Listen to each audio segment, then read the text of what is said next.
He looked really upset, you could see it. He threw his headgear on the ground, he broke down. He's nearly inconsolable at the moment, so something's happened here that's could well mean the end of his season. Yeah, I got pretty emotional. Just obviously I spoke to Doc the first time I did it.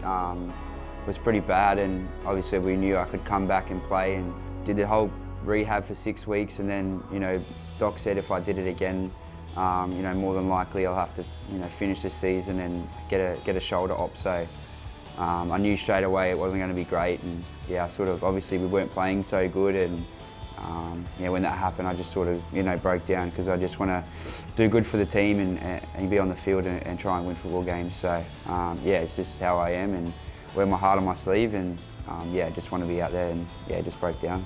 We worked so hard during the year to put ourselves in position, and then I knew once I did it, I wasn't going to be on the field again for the rest of the year. So that's why I broke down. The back, look out, play on! Mahoney's over the Terrier. He's always around the ball.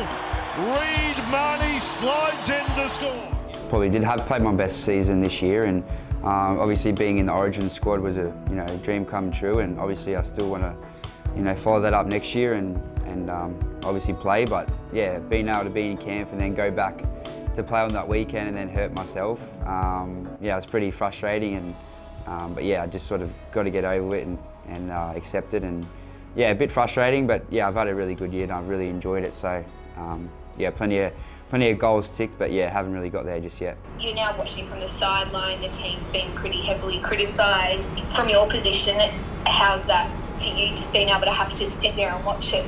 Yeah, well, I was actually made my ball debut on the weekend, so being able to watch it from the sideline with the boys, it obviously feels like you're out there, but I just felt sorry for the boys. They worked really hard during the week, and the last few weeks we haven't just been playing good footy, and it's just part of the journey, I guess. You can't always be winning and be playing your best. It's just not physically possible. So, but I know the boys have spoken about it, and we've had a few days to have a rest, and we've just moved apartments. So the boys are just ready to restart, and we've got a few games to go at the end of the season. So the boys are really excited to be able to finish the season strong and then get into the finals.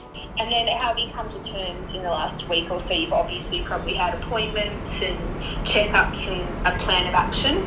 Yeah, we have, obviously. For a couple of days, I was a bit down in the dumps, but I I got really good people around me to support me and put me in the right frame of mind, and was able to get over the hump and just accept it, and I've got to get my shoulder fixed so I can get on the field next year. So I've had a few appointments the last couple of weeks, and I get it done on Thursday. Reconstruction on my shoulder, so I tore the labrum, which is like the socket where your shoulder blade goes into.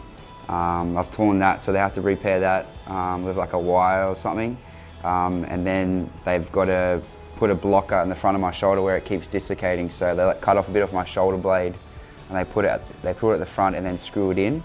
It's going to be pretty painful, I guess, but that's the plan of attack, and then be in a sling for 6 weeks and then go from there.